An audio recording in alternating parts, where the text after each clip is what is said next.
When creating a virtual architectural reconstruction, it is advisable to follow a series of best practices to achieve a scientifically valid, documented, and reusable 3D model. Here we can only focus on the modeling process. The documentation aspects will not be discussed.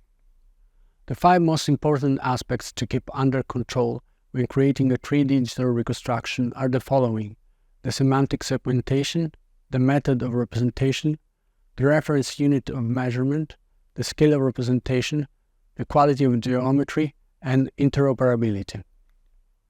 The first aspect to consider involves the study and semantic segmentation of the architecture.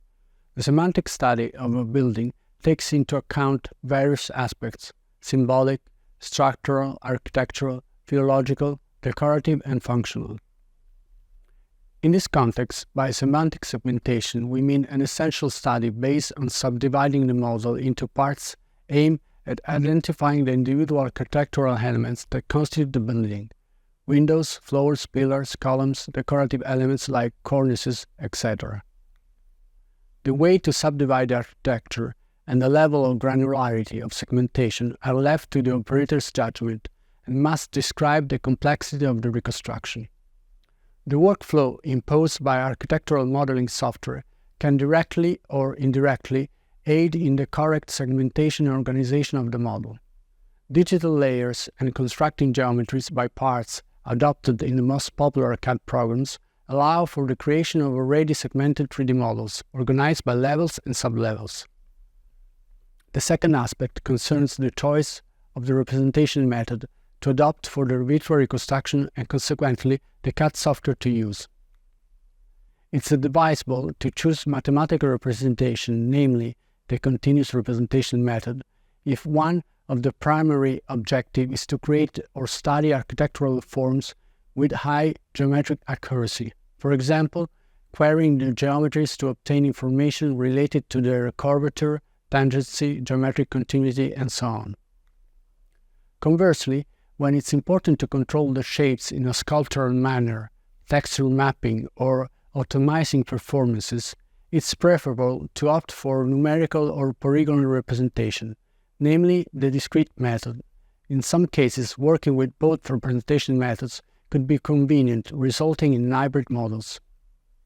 The third aspect concerns the choice of the unit of measurement and the scale of representation. The unit of measurement should be chosen based on the level of detail of the 3D model and the size of the object. For example, if studying an object at architectural scale such as a Palladian villa, it would be advisable to adopt the centimeter as the unit of measurement. Adopting units of measurement that are too large, like the meter or il piede vicentino, or too small, like the millimeter, could compromise the integrity of the digital model. The model would not comply with the absolute tolerance of the CAD program, increasing the probability of calculation errors.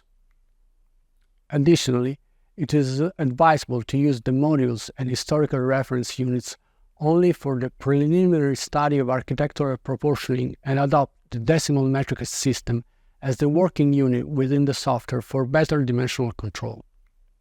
Another aspect is the scale of representation. It's misleading to declare that the scale in digital representation is 1:1. It would be better to state that the adopted unit of measurement is used without reduction factors. In 3D modeling, there are various levels of detail that can be compared to the scale of representation and printing of traditional drawings. Regarding geometry, there are further best practices to adopt in the architectural modeling phase.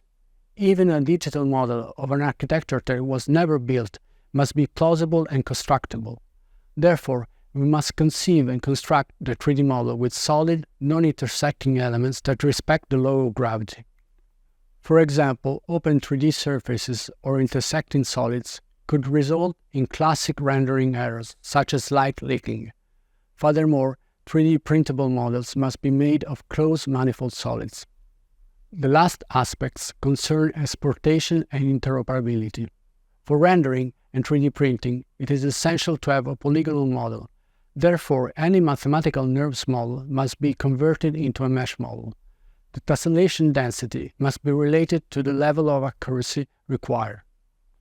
Interoperability is ensured by some digital interchange formats that must guarantee the preservation of the geometric and semantic qualities of the original 3D model. In conclusion, these good practices must be followed in order to produce 3D digital models that are semantically segmented, geometrically correct, accurate, scaled properly, and interoperable. Compliance with all these aspects will make the model usable and reusable in the scientific context.